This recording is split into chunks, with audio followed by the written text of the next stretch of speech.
Hello, I'm Professor Barry Smith, and I'm bringing you a home tasting session in collaboration with University of London Venues. Tonight I want to talk to you about red wines, and especially red wines that we might enjoy with food. So I've got a pair of wines which are contrasting but have something in common. So let me talk to you about them both. The first one I'm going to try is a Beaujolais. Now, quite often people will think of Beaujolais as meaning Beaujolais Nouveau. This was a great marketing exercise, but something that almost destroyed the reputation of good quality wines in Beaujolais.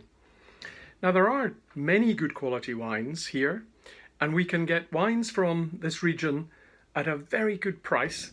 And it's also the case that if you look for Beaujolais Village, you will have a better quality of wine. That means that the best villages have produced the grapes that will be used to make the final wine in a Beaujolais village. There are also the so-called Beaujolais crus, and the crus are named by the village they belong to. So tonight I'm having a Fleury, and there's also Julianas and Morgon, all sorts of lovely, beautiful villages. Now, why pick a Beaujolais? Well, as it's getting warmer, you probably want something quite refreshing, and at the same time, if you want a red wine and not a white wine, then you need to turn to something like a Beaujolais, which I think can deliver the best of both worlds. So here we have quite a light wine in style, and it's got this lovely purplish deep red colour, and when you put your nose into a Beaujolais, you should get a very perfumed aroma. It's like strawberry or cherry. It also has a touch of your grandmother's handbag about it, a kind of delicate rose petal scent to it. So it's very aromatic. It shows off a lot. But it's of a lighter style, and so the grapes from which we make it, the Gamay grapes, they don't have very thick skins, so you don't get an awful lot of that extra weight and toughness, that slight astringency you'll get in a heavier wine like a Cabernet Sauvignon or even a Merlot. Now, the important thing about this wine, and we smell first, and then if you want to get more from the aroma, then you agitate it. So you get the most volatile elements coming off first, but when you agitate it, you can put it down on a surface and swirl it round and round. You'll get some extra notes. There's something underneath that's a little bit more vegetal and a little bit more like the stem of the grape. And it's not surprising you might taste the stem and get a little bit of a white pepper character, because they put whole bunches together to crush them and to make the grapes, and that will give you that slightly white pepper note in the wine and on the nose. Now, beautiful way to drink a Beaujolais. Let's try it.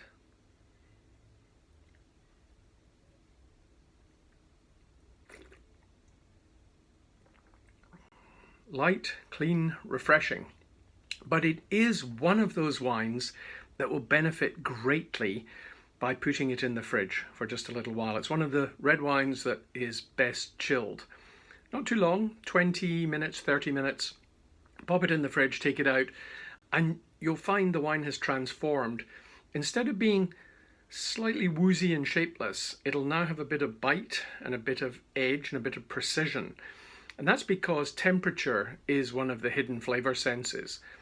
When you let things get colder, you bring out the acidity and the bitterness. If you let your coffee go cold, it tastes more bitter.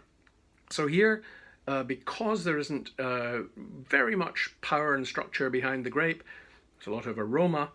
When you put it into the fridge, just to let it cool down a little bit, then yes, perfect. Get that little bit of bite, a bit of tartness, and that gives you a really refreshing red wine and a great food wine as well.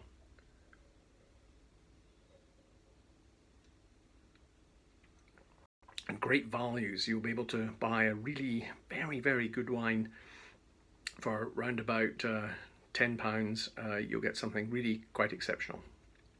Okay, let's move to a different grape, and let's move to a different country. So now we're going to look at what's often thought of as a British classic, Chianti. And lots of the Brits used to go to Chianti, and it ended up that Tuscany was the region in which the Chianti is made. It was known as Chianti Shire, probably, unfortunately. But Chianti, almost an old-fashioned wine, the sort of thing you would see in every Italian restaurants. You would sometimes see the bottles with raffia matting round them, and this would take us back, those of us old enough, to the 70s and 60s.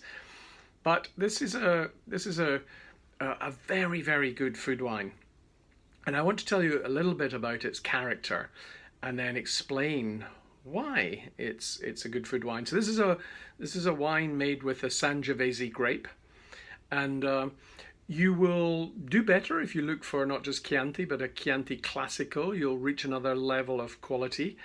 This one is a Reserva, but don't worry about that, and don't even need to go and get a Reserva. A Reserva just means they've kept it in a lot of oak barrels for another 5 years and will charge you a lot more for it, but it's not necessarily going to improve the wine that's sitting in the barrels.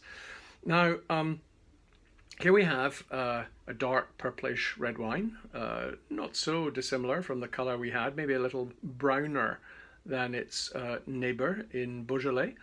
But the interesting thing about this wine, when you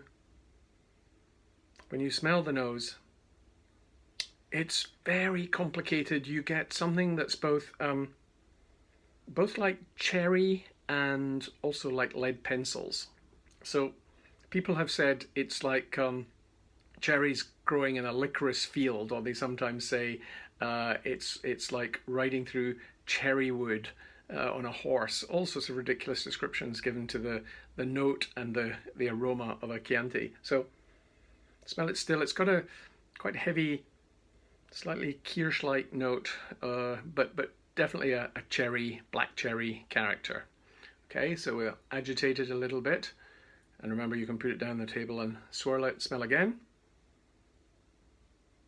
And now it opens out. You get a little bit more, not just the woody notes and the cherry notes, but you get some other green leafy notes underneath that.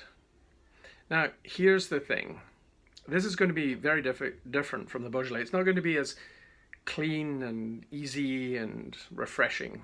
It's going to be a little more satisfying, but here's what people often say. So let's have a taste of it and see.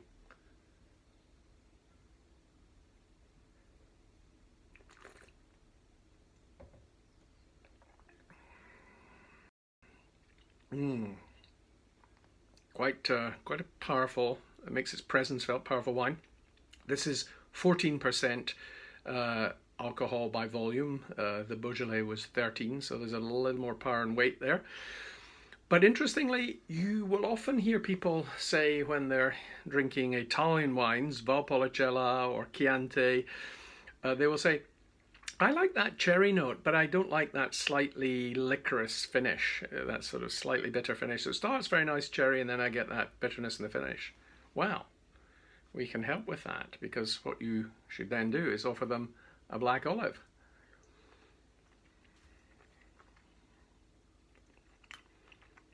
Salty black olive. Now try the wine.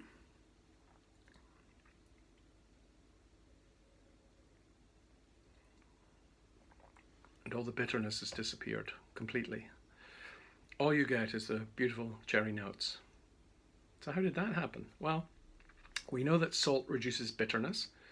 So the black olive is obviously changing your perception of bitter in the wine, taking it away and leaving the cherry fruit to come through.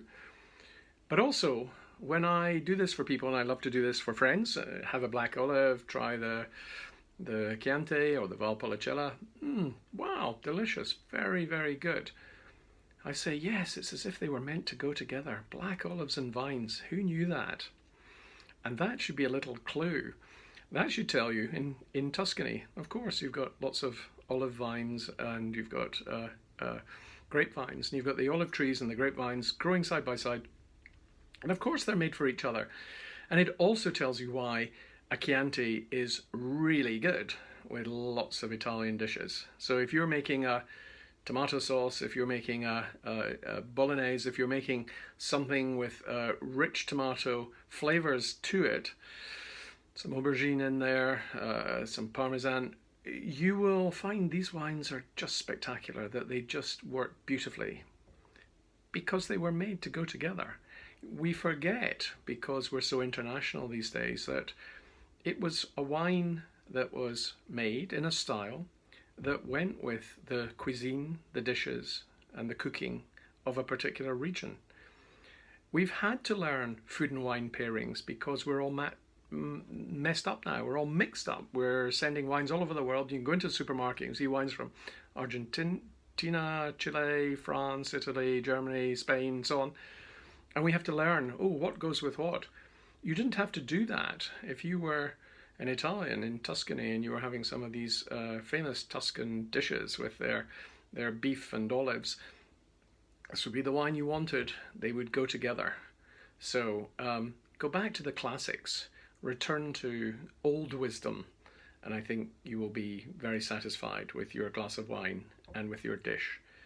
And if you want to see some other recipe suggestions, then do have a look on University of London Venues at some of the recipes being prepared and videoed for you by our wonderful executive chef Dan. So enjoy the wine, enjoy the food. Santé.